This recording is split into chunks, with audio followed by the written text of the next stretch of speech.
You invented this, right?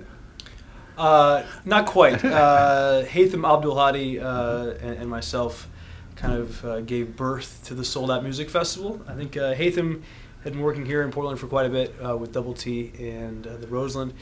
And I myself used to live in Olympia, working with a couple of different bands that have toured through the area. We've worked with Double T in the past. So we kind of met and decided that, you know, Portland was lacking something a little bit as far as the soul factor, you know, and what that means is simply just music that has a message, music that has you know, a deeper connection that people have with it, as opposed to just necessarily the more commercial music that you may see on television or you know, hearing on top 40 radio. So the idea being simply that there's a lot of festivals that's springing up these days, but not a lot of them really, you know, captured what music we were drawn to. So I guess that's basically what it came out of.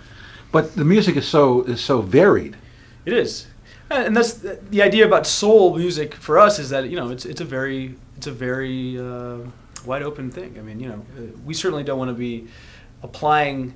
It's a subjective thing, I guess I should say, and you know, it's something where people connect to different kinds of music in a deep fashion for many different reasons. And I think, especially these days, there's so much music out there that, you know, most young people that I know, you know, the old way of people listening to music, where they listen to country music or this, that's just not really the way it is anymore. I mean, people, you know, really a wide palette of music that is readily available to a lot of people, and that's what we're about. And you can make that kind of connection between artists as varied as electronic or hip hop or soul music, whatever it is, jazz, you know, etc. Because there's an underlying connection there, and it's artists that are willing to, you know, delve a little deeper with their music, I guess.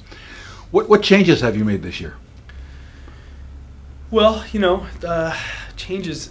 A festival it takes a long time to really get the legs underneath the festival. It takes years to do that. So we're just learning as we go along in a lot of ways, and you know, making a lot of mistakes and learning what not to do, and trying to apply those lessons each year. I think we definitely Haytham really wanted to make a big impetus this year on a wider festival feel in many different venues, and you know, more big names, obviously, and that's certainly I think we certainly accomplished that this year. Yeah. So.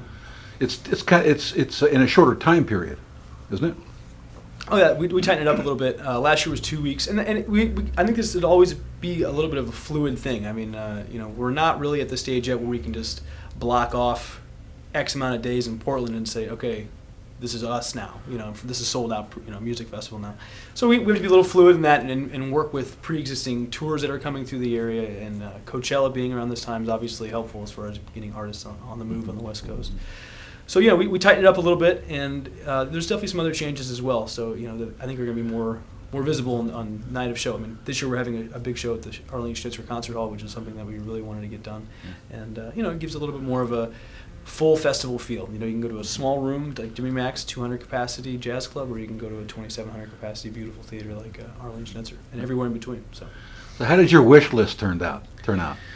Well, you know, I guess we both kind of come with a wish list, and you do the best you can with it. I think we got a couple good ones, you know, but we have a lot more in store. I guess we'll just say that the wish list is long, so I think we've got plenty of fodder for the next few years. I think it's going to get even more exciting as the years go along. So I don't want to quite say, you know, who my wish list might be yet, but you know. Well, it must be gratifying when you actually land somebody that you really, really want. Certainly. Yeah. Certainly. I mean, the best thing for me, and I can't really speak for Haytham, but I know that he feels the same way.